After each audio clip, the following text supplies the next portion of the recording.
Անի բնակիչ Էրիկ Եղինյանը քաղաքացիական հայց էր ներկայացրել Արարատ հեռուստաընկերության դեմ իր պատիվը բարի համբավն ու արժանապատվությունը արատավորելու համար։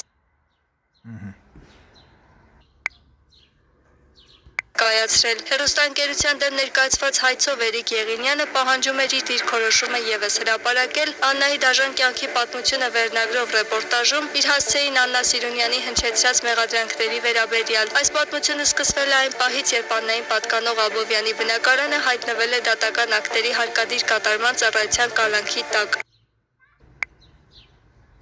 Էրիկը վստահեցնում է, որ որևէ մեկին փաստաբան չի ներկայացել, իսկ Աննան իրենից օգնություն է խնդրել, ինքն էլ խղճացել է ու վաճառել աղջկա բնակարանը, որպեսզի վերջինս չմնա անօթևան, քանի որ գոյացած պարտքերի պատճառով տունը աճուրդի էր հանվելու։ Լացիկ նոտարի ազորագիրը տվեց, հետո ես իմ մտերիմներից պարտքով հայթայթեցի այդ ալիմենտի գումարը, 4 միլիոն դրամը։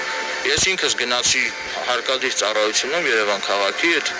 գումարը մուծեցի։ Տունը կալանքից հանեցի բնակարանը,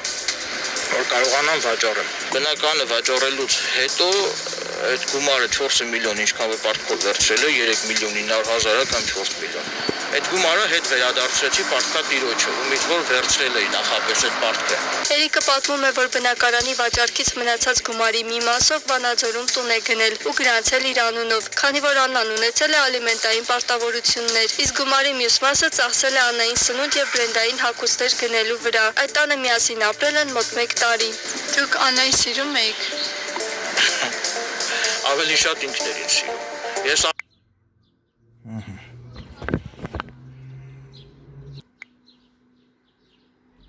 Էրիկը վստահեցնում է, որ իրենց համատեղ կյանքի ընթացքում երբևէ բռնություն չի կիրառել ոչ Աննայի, ոչ էլ այլ կնոջ նկատմամբ։ Ես մի հատ ինտերնետում մի աղջկա լուսանկար էի նայում, ինքը շատ հիվանդագին խանդի տեսարաններ էր սարքում դրանից։ Ոնց որ ասել ասի հոյես քո գետ, ինչ եմ անընդհատ մենակ քեզ նվիրված եմ։ Ուզում եմ այլ աղջիկների հետ շփվել։ Ձեռք բարձրացրել եք Աննայի վրա, հարվածել եք որևէ կնոջ վրա ձեռք չեմ բարձրացրել։ Չնայած Էրիկի պնդումներին Աննան